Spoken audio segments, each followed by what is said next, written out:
All right, it's officially game week. We kick off this weekend, week 0 games coming up on Saturday. Farmageddon on noon, Iowa State, Kansas State in Ireland. UNLV plays at 4. Stanford plays later that night. There's 4 or 5 games on Saturday. And then, of course, week 1, we've got a full slate of games coming up. I'll be live at 9 a.m. Saturday morning for the college football kickoff show that we do every Saturday morning at 9 a.m. during the season. Make sure you tune in, check it out. We have a really good time over there. And then the Patreon stream will be at noon for Kansas State versus Iowa State. Link to the Patreon page is in the description of the video. Normally on Mondays, I update my top 25 during the season. But, of course, we haven't had any games played yet. We'll start that next week. So today, I'm going to give you my final playoff predictions, and then I'm going to put a bracket up on the screen, and we're going to play it down to a national champion. I've done a couple of playoff prediction videos as I've gone along with the schedule predictions, but I've never seeded the teams. I've just kind of said, I think these teams are probably getting in or whatever. I'm going to actually seed them out, tell you what I think the final rankings are going to be, and then again, we'll play the bracket out, and I'll tell you who I think's winning it all. All right, here we go. These are my final playoff predictions right here. I've got Penn State at 1. I think they're going to win the Big Ten this year. I don't know if they can go undefeated during the regular season. They have to play on the road at Ohio State, and we all know the history of James Franklin and Penn State when it comes to playing top 5 teams. Now, they also host Oregon early in the year. They've got to split those.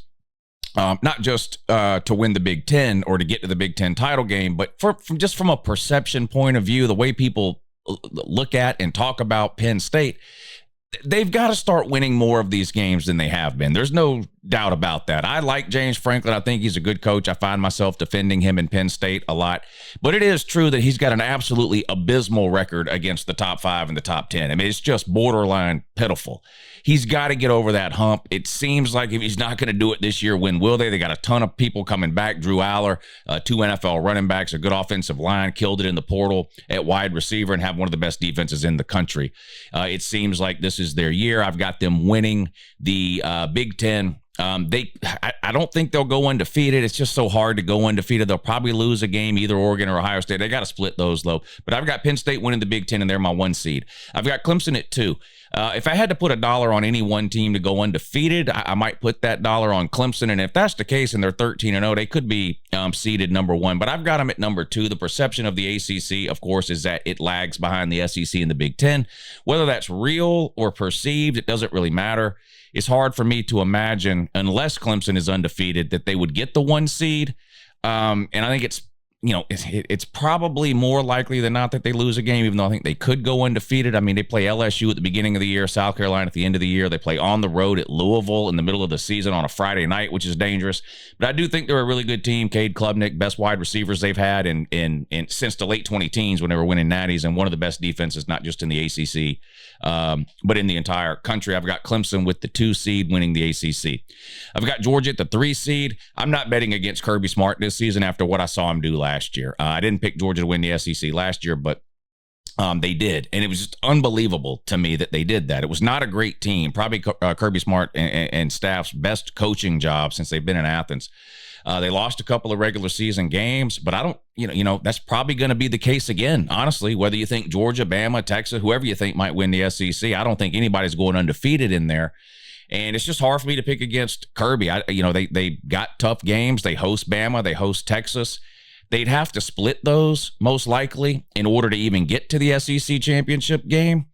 But I'm picking Georgia to win the SEC. I've got them at the 3 seed. I've got Ohio State at 4. I think they're going to get a lot of benefit of the doubt for what they did last postseason. Of course, winning the Natty in dominating fashion, really, during the playoffs. And while I don't have them picked to win the Big Ten, if I'm wrong about Penn State, I think Ohio State is the team that ends up winning it. So I'm going to give them a 4 seed. Remember, last year, the top 4 seeds were reserved for conference champions. That's not the case this year. It's just a straight seeding model with the conference champions guaranteed a spot somewhere 1 through 12, not necessarily 1 through 4. So we're able to get multiple teams from the same conference into the top 4 this season.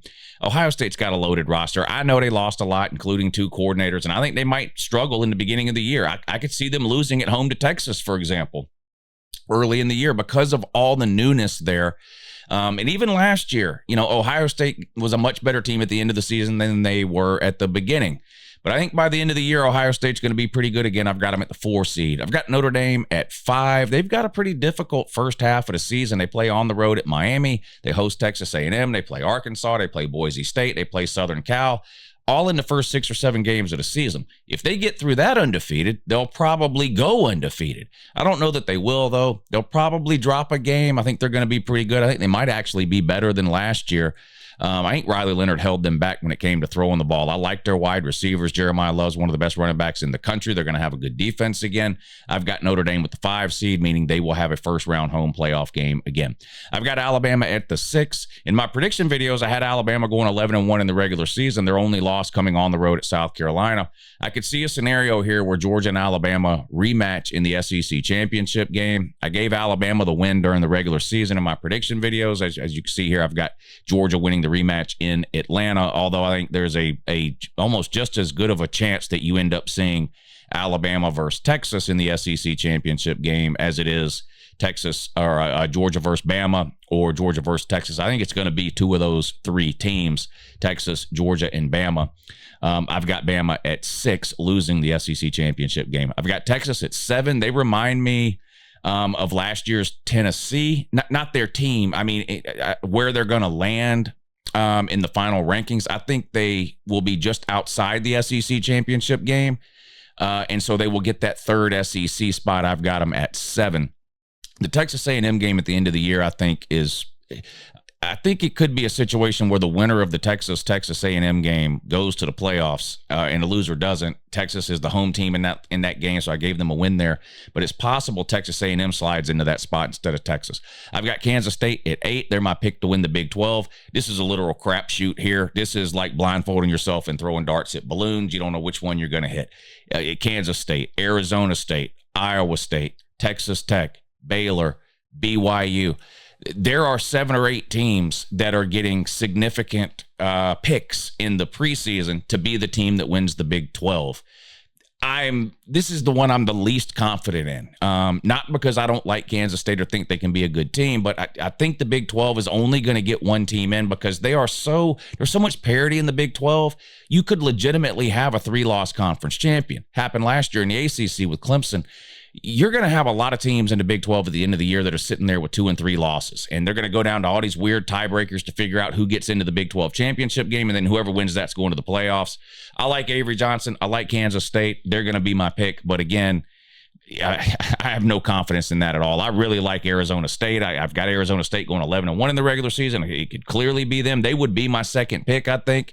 If it didn't work out for Kansas State, I would say probably Arizona State. I like the next most after that. But I've got Kansas State winning the Big 12 and getting the 8th seed, which would give them a home playoff game. And I want to point this out for a second here. Some of these teams below Kansas State are probably better than Kansas State. Not that necessarily matters, but I know that the conference winners of the 4 major conferences are no longer guaranteed a 1 through 4 spot, which was the case last year, and I'm fine with that. But can we give them a home playoff game? So I'm giving Kansas State, in terms of their seeding here, a little bit of a bump because I think if you win your conference, you deserve a home playoff game. So I've got them at 8, even though I don't know if the playoff committee is going to look at things that way. It could be a scenario where they've got the group of 5 at 12 and the Big 12 winner at 11. But I put Kansas State at 8 to give them a home playoff game. I've got Oregon at 9. This is another one I'm pretty unsure about here. Oregon lost their best wide receiver to injury. They've got a new quarterback, Dante Moore, who played a couple of years ago at UCLA and was okay at times, but wasn't really spectacular. Sat the bench last year behind Dylan Gabriel at Oregon. Now, it's his team now. They lost a lot to the NFL. Dan Lanning's proven he can win a bunch of regular season games. He's struggled in some of the bigger games outside of last year's Big Ten championship, which he did win. But they've just got so much talent there. It's hard for me to find 3 losses on Oregon's schedule that I'm confident, okay, they're losing those 3 games. I can find 2 that I can make a case for. But even if they go 10-2, it feels like they're going to get in. I've got them at 9. I've got Miami at 10, and this one's probably going to be controversial. I don't know that the ACC is going to get 2 teams in this year. And if they do, I'm not sure who the second team would be. I think Georgia Tech's got a shot to make the ACC title game. I think Louisville's got a really good shot of making the ACC title game. In fact, they could beat Clemson at home on a Friday night. Louisville could, which would give themselves a big leg up. I don't like SMU this year. Their schedule is much more difficult than it was last year. But you look at Clemson, Miami, Georgia Tech, Louisville, even Duke, sort of an outside shot. I mean, they were a 9-win team last year. They weren't that far away. Again, if you get to the ACC title game, you're 1 win away from getting in, no matter what logo's on your helmet, right? So what's the record going to be for the loser of the ACC championship game? Last year, they got 2 wins because the loser only lost 1 game in the regular season. SMU was 11-1, lost the ACC championship game, still got in because of the 11-1 regular season. Will that be the case again in the ACC? I'm going to go out on a limb and say yes and give Miami that second spot at 10. But if they don't, you're probably looking at a scenario where another SEC team gets in, potentially another Big Ten team. But anyway, I've got Miami at 10. I've got Michigan at 11. I like Michigan.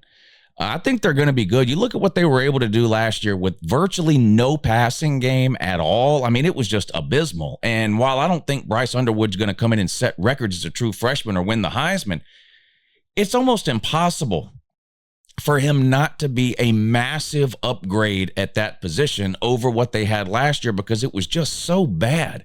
And they're going to have a really good defense again. I trust their ability to run the ball. Now, they've got some suspension issues that they'll have to sort of navigate through, but let's face it, they're used to that.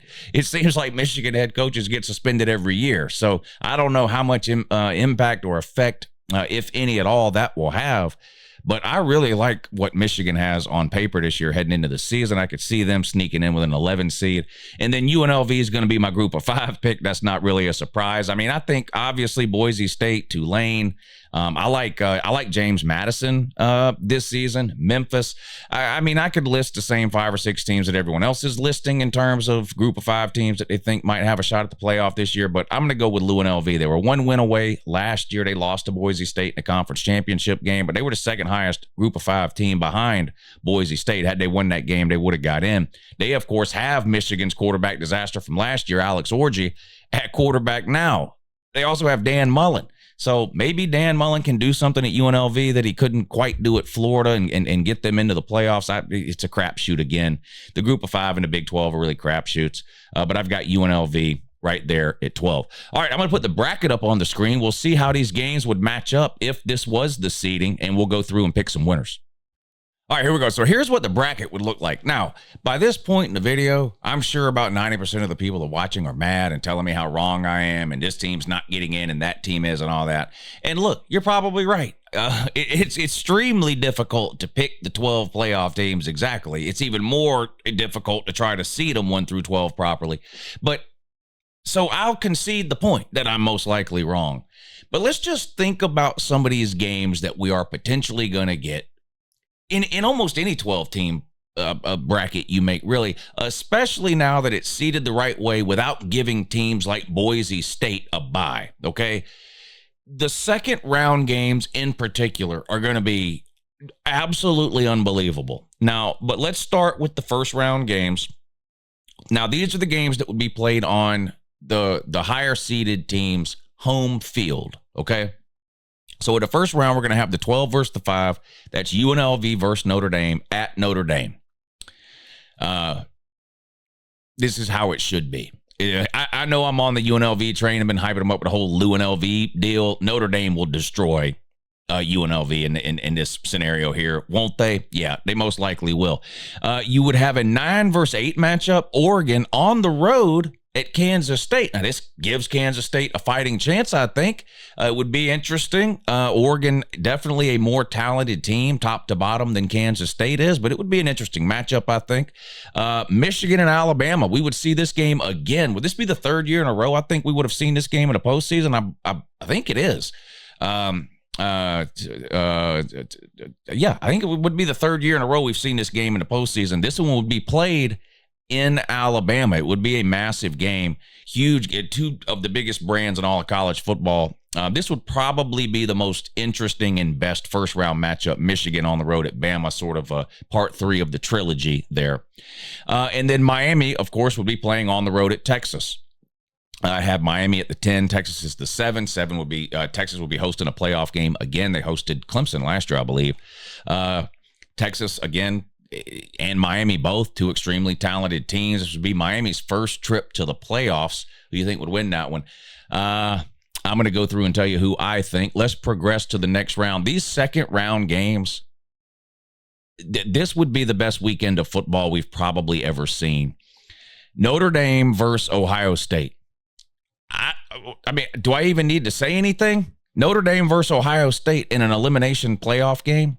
Kansas State at Penn State's probably the least exciting. I've got Kansas State beating Oregon in my bracket. I've got, of course, Notre Dame beating UNLV. So Kansas State beats Oregon. They move on. They play Penn State. It would be a good game. It would be a very interesting game. I've got Michigan beating Alabama. That'll be the third time in a row, by the way. Michigan has won the first two. The first one was a playoff game. Last year was the Citrus Bowl. This one would be huge, too. In my sort of playoff bracket scenario here, I've got Michigan winning this one for the clean sweep. They would advance. The next round game would be Michigan and Georgia.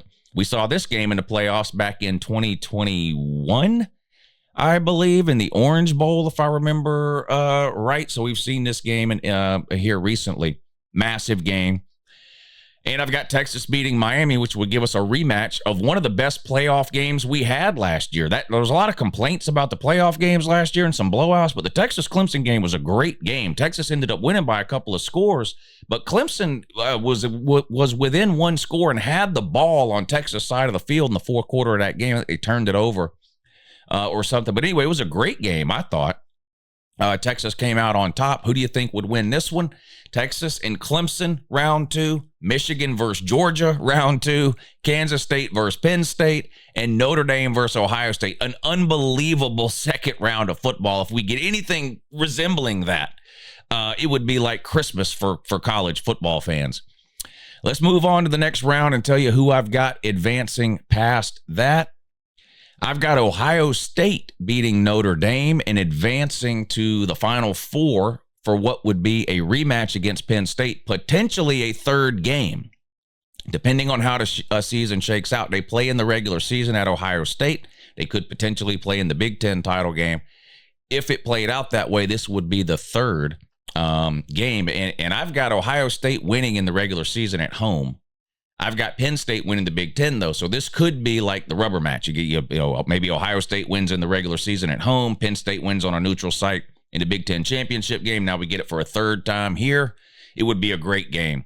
And I've got Georgia beating Michigan and Clemson beating Texas, which would give us not technically a rivalry game in the Final Four, but sort of the closest thing to a rivalry without being a rivalry. Clemson and Georgia have played a lot throughout their history.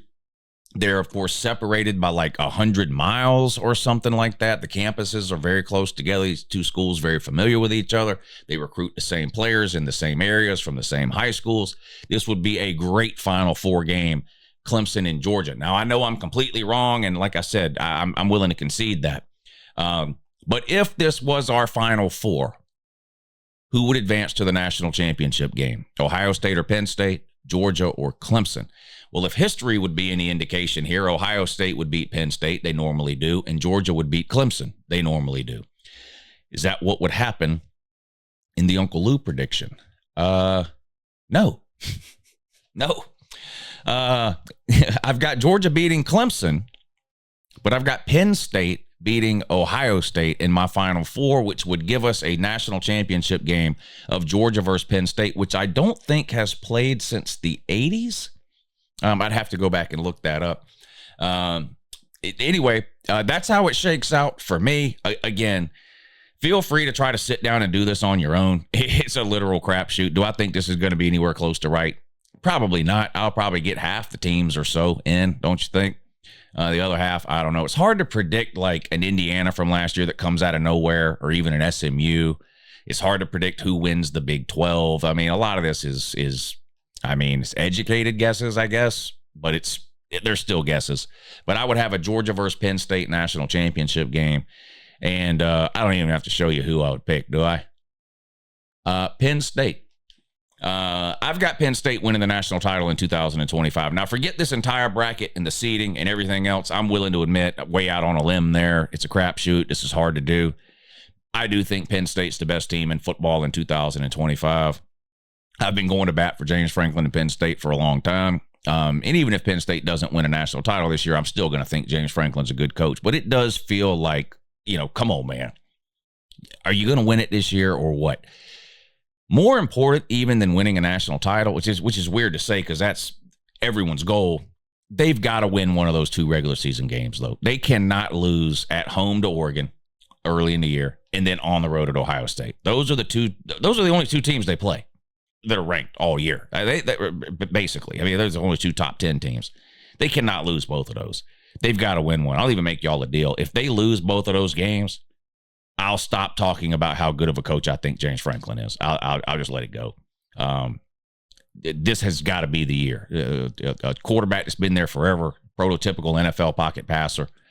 They killed it at the portal at wide receiver after last year's wide receivers were terrible. Remember, they played Notre Dame in the playoffs and didn't complete a single pass to a wide receiver. They've got 2 NFL running backs back. Does that sound familiar? Ohio State last year, Quinshon Judkins, Travion Henderson, a veteran quarterback in Will Howard, and a shutdown defense. That's Penn State this year. Again, maybe they don't win it all, but boy, they've got to win one of those 2 regular season games. But that's my pick to win it all, Penn State. The rest of this bracket, I could care less about. You can troll me on it if you want to. I really don't care. But my official prediction for winning the national title, Penn State, your 2025 national champion. All right, appreciate you watching. Let me know down below what you think, and have a good morning.